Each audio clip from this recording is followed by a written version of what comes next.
Hello, nice to meet you. My name is Beatriz Rodriguez. I am 18 years old and I have been riding for 10 whole years now. My first horse experience was when I first got on a horse. No, when I first cantered on a horse. I wasn't supposed to be cantering, I was supposed to be trotting. It was my first time back after a year gone.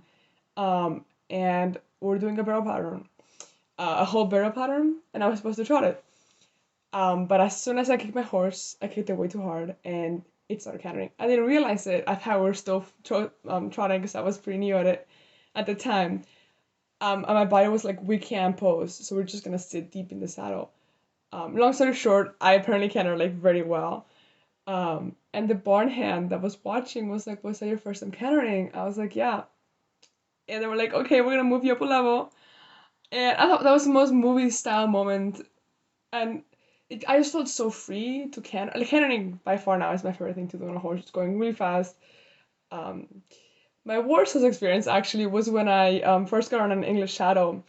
My camp, because of COVID, didn't have instructors for everything, so they were like, "You're gonna do English when they've never done it before, and you're gonna be with a very advanced class that knows how to jump." Um, I don't. I First time on an English saddle was also the first time I jumped a horse.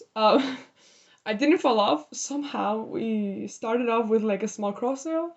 An hour later, I was doing a 2 foot jump. I fell off. The first time I fell off a horse was later that week, but it was the first time I ever felt scared and unsafe on a horse, and I just didn't. I didn't really like it that much.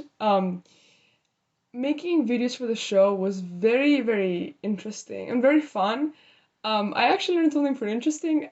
Personally, I find it way more nerve-wracking to have someone videotape me as I focus on my technique and on how I'm riding the horse than to do a gymkhana style time event. Gymkhana, you go fast. There's technique in it, but somehow that's actually calming, and I think that says a lot about me as a rider. But I really did enjoy the challenge. Um, my goals for next year are definitely gonna be improving my technique because I feel like one of my trainers said this. She was like, just because you can do something doesn't mean you should. And yes, I'm very experienced, but I'm experienced in the Florida way of riding, which is make the horse go fast. So one, I just want to get better at control and technique and breathing and working with the horse more than anything. Um, but I also do want to race a gymkhana event officially sometime during my college years. Um, warming down and cooling, warming up and cooling down is really important for the horses, just like humans. We have similar physique in that way.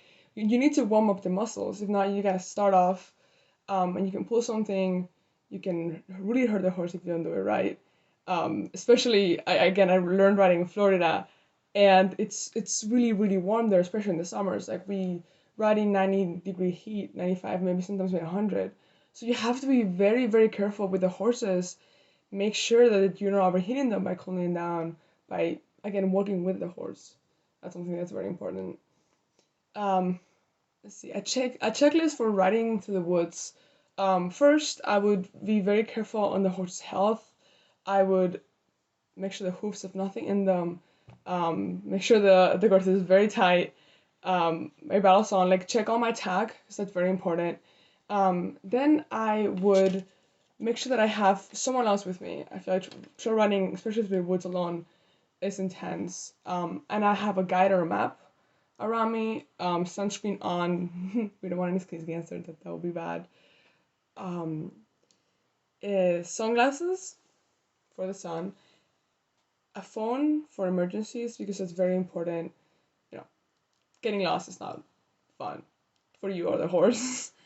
And obviously a helmet because all those branches, personal experience, they hurt, especially if you don't have anything protecting your head.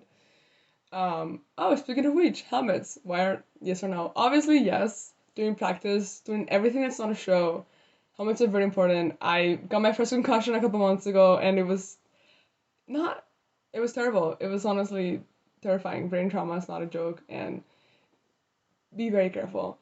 But I think obviously in a show, hats are just so they're just so deeply ingrained in the tradition that is horseback riding. Like horseback riding is so much about the rider and the appearance, with the belt buckle, with your jeans, with the Oxford. It's part of the look. It's part of the tradition, and I feel like that's very, very important.